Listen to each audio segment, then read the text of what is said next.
जय भीम। साथियों, ये बात है करीब आज से 43 साल पहले सन 1979 की, जब एक गरीब किसान रोता हुआ उसकी मैली धोती वो लेकर यूपी के जिला इटावा के एक थाने में पहुंचा और थाने में जाकर वो सभी जितने भी पुलिस वाले थे सबको देखने लगा। वहीं एक पुलिस वाले ने उस गरीब किसान को देखा और बोला, हाँ क्या चाहिए? तो उस किसान ने बोला कि मैं मेरठ से यहां इटावा एक बैल खरीदने आया था, लेकिन रास्ते में ही किसी ने मेरी जेब काट ली, ना मैं बैल ले पाया, मैं बहुत गरीब हूं, मुझे एफआईआर लिखवानी है। तभी उस पुलिस वाले ने जवाब दिया कि झूठ बोलता है कि तेरी जेब काट ली, क्या सबूत है तेरे पास? क्या पता तूने उन पैसों से दारू पी ली हो और घर जाकर ना बताना चाह रहा हो क्योंकि तेरी बीवी तुझसे सवाल पूछेगी कि पैसे कहां धर के आ गया।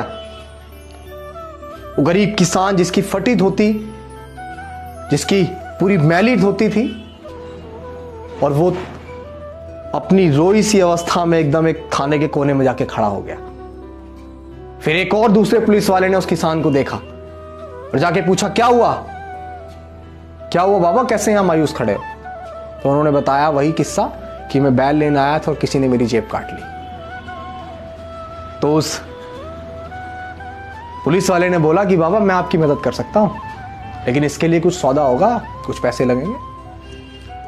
और एफआईआर लिखने के लिए करीब 35 रुपए का सौदा उस पुलिस वाले और उस बाबा के बीच में हुआ, उस किसान के बीच में हुआ। यह बात आज से 43 साल पहले बता रहा हूं आपको, साल 1979 की घटना।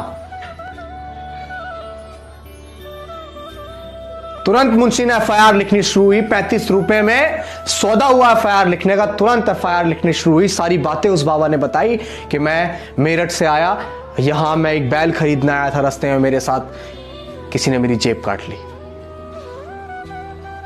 और मुंशी ने जब पूरी लिख ली तो एंड में पूछा, बाबा हस्ताक्षर करोगे या फिर अनपढ़ हो बिल्कुल अंगूठा टेकोगे? तो बाबा ने कहा कि मैं तो अंगूठा टेक हूं, मैं तो अंगूठा लगाऊंगा। तुरंत मुंशी ने अपनी एक वो पैड निकाली, जिस स्याही की पैड होती,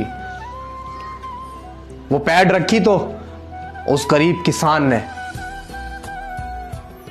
जिसकी जेब काट ली गई थी, जो मेरठ से इटावा आया था, उसने अपनी जेब में हाथ डाला, अपनी उस मैली धोती के अंदर हाथ डाला और उसने उसमें से एक मोहर निकाली। इतने मुंशी को समझ पाता, इतने उस किसान ने अपनी मोहर उस पैड से लगा के और उस पर दे मारी और उस पर लिखा था प्रधानमंत्री भारत सरकार।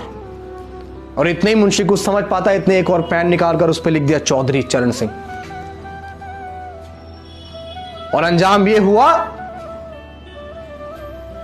कि वो किसान, वो मजदूर कोई और नहीं था, वो उस समय के वर्तमान के भारत के प्रधानमंत्री चौधरी चरण सिंह थे, जो ऐसे ही थानों का निरीक्षण किया करते थे।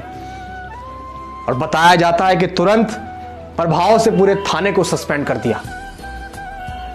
क्या आज के दौर में जो Z+ सिक्योरिटी में नेता रहते हैं, क्या वो, उनके लिए तो ये घटना महज एक कहानी की तरह होगी, एक बनाई हुई कहानी की तरह होगी, क्योंकि वो आज के दौर में इस तरह की चीजें नहीं कर सकते हैं। उस दौर के एक पुलिस वाले ने बताया था इंटरव्यू में कि करीब कोसों दूर वो अपना काफिला छोड़कर वहां से नंगे पैर होकर अपनी धोती पे एक मट्टी उठा के, मट्टी लगा के, और वो चल दिए थाने के निरीक्षण करने।